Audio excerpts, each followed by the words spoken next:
سب سے پہلے میں اپنے ناظرین سے معذرت کروں گا کہ انہیں اس ولاگ میں بعض ایسے الفاظ بھی سننے کو ملیں گے جو میرا انداز ہے نہ میں انہیں پسند کرتا ہوں۔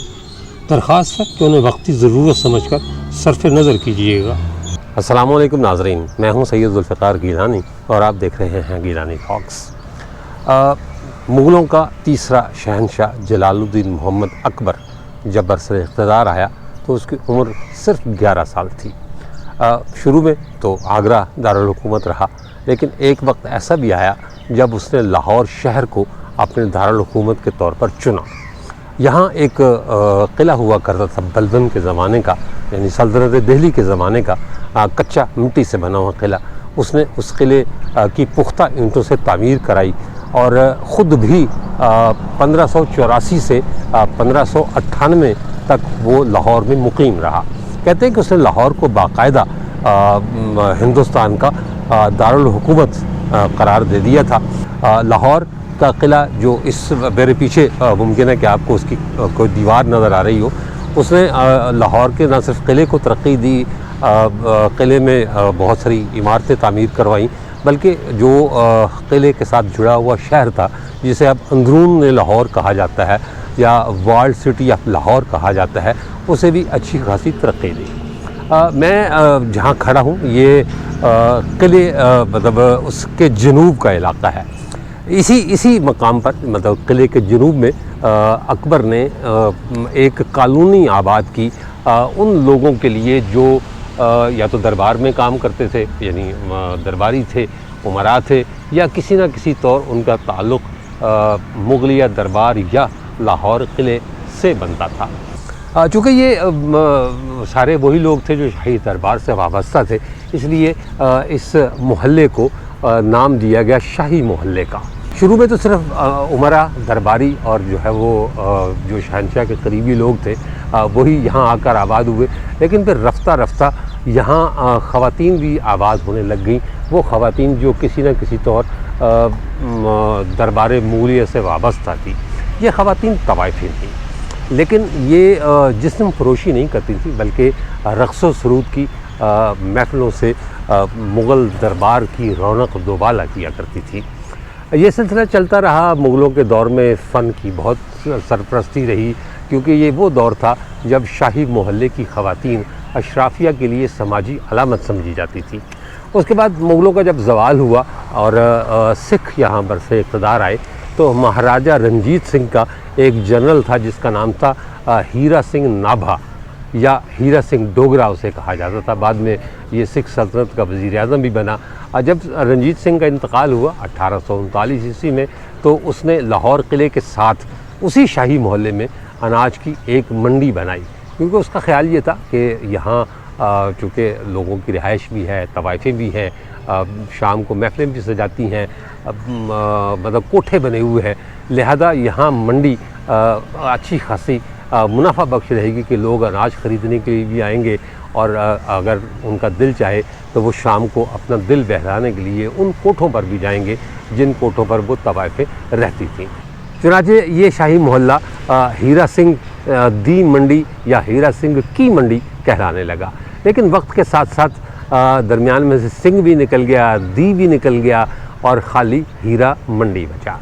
لوگوں نے جو اس کا مطلب لیا وہ یہ لیا کہ چونکہ یہاں طوائفیں رہتی ہیں جن میں خوبصورت لڑکیاں بھی تھیں، ان کے چہرے چونکہ ہیروں جیسے چمکتے تھے بقول ان کے، لہٰذا انہوں نے یہی تصور کیا کہ انہی خوبصورت طوائفوں کی وجہ سے اسے ہیرا منڈی کہا جاتا ہے۔ وہ اناج منڈی تو رفتہ رفتہ ختم ہو گئی، حالانکہ شروع میں یہ ہوتا تھا کہ جب دن کا وقت ہوتا تھا تو اس اناج منڈی میں باقاعدہ کاروبار ہوا کرتا تھا، لیکن شام ہوتے ہی وہ دکانیں بند ہو جاتی اور جو ان دکانوں کے اوپر اپنا مکان چھوٹے چھوٹے تنگ کوٹھریاں بنی ہوئی تھیں ان کی بالکنیاں آباد ہو جاتی، روشنیاں جل جاتی اور طرح دار جو طوائفیں ہیں وہ آ کر جو ہے وہ ان بالکنی میں بیٹھ جاتی اور اپنی اداؤں سے نیچے سے گزرنے والے گاہکوں کو رجھاتی، بلاتی اور پھر وہ ان کی محفل میں شریک ہوتے۔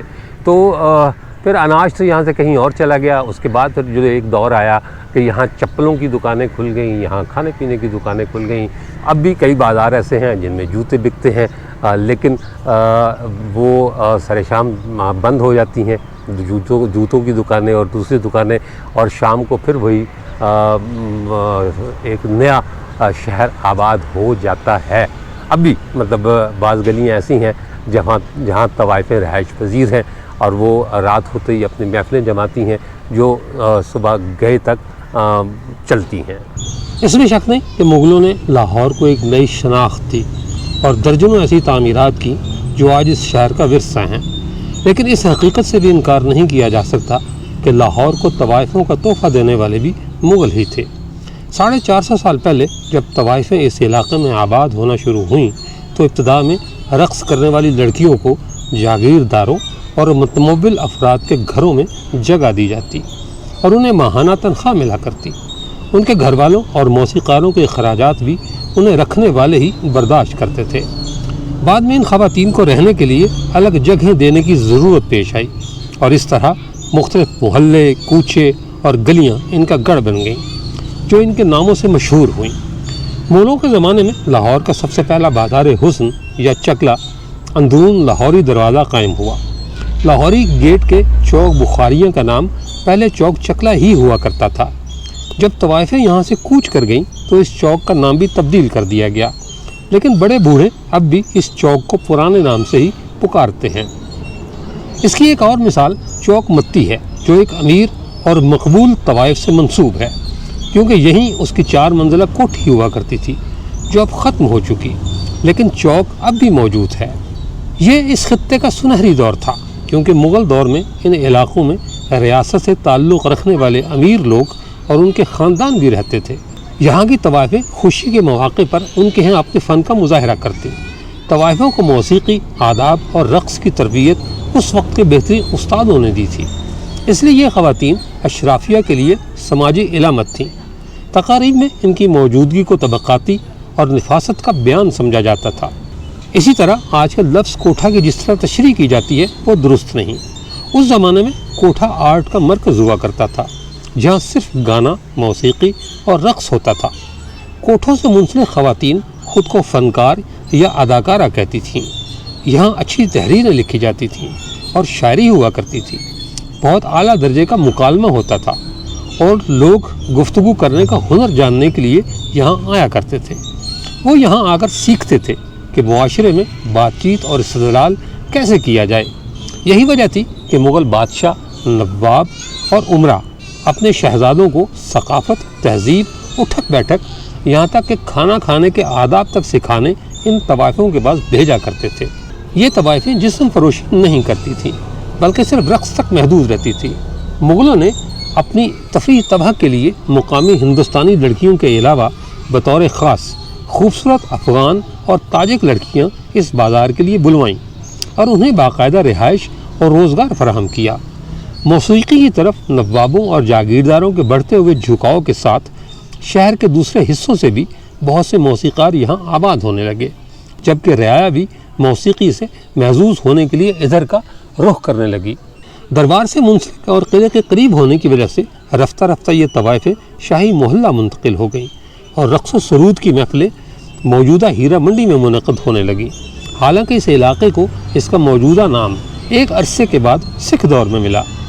مغلوں کے زوال کے ساتھ ساتھ بر صغیر میں مرہٹے مضبوط ہو رہے تھے جنہیں احمد شاہ ابدالی کے حملوں کا سامنا تھا۔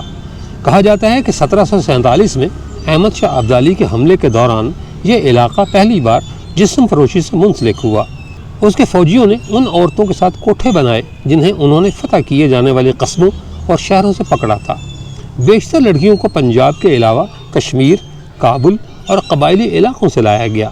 اس کی فوجوں نے ابتدا میں دھوبی منڈی اور ہیرا منڈی کے قریب محلہ دارا شیکو کے علاقے میں اپنے مراکز قائم کر لیے۔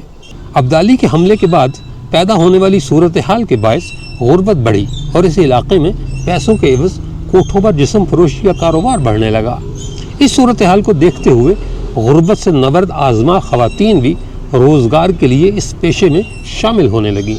یوں موسیقی کی ثقافت عصمت فروشی میں تبدیل ہو گئی۔ ابدالی کے جانے کے بعد سکھ لاہور کے سیاح و سفید کے مالک بنے۔ چند دہائیوں بعد مہاراجہ رنجیت سنگھ کے وزیر اعظم دھیان سنگھ کے بیٹے اور جنرل سے وزیر اعظم بننے والے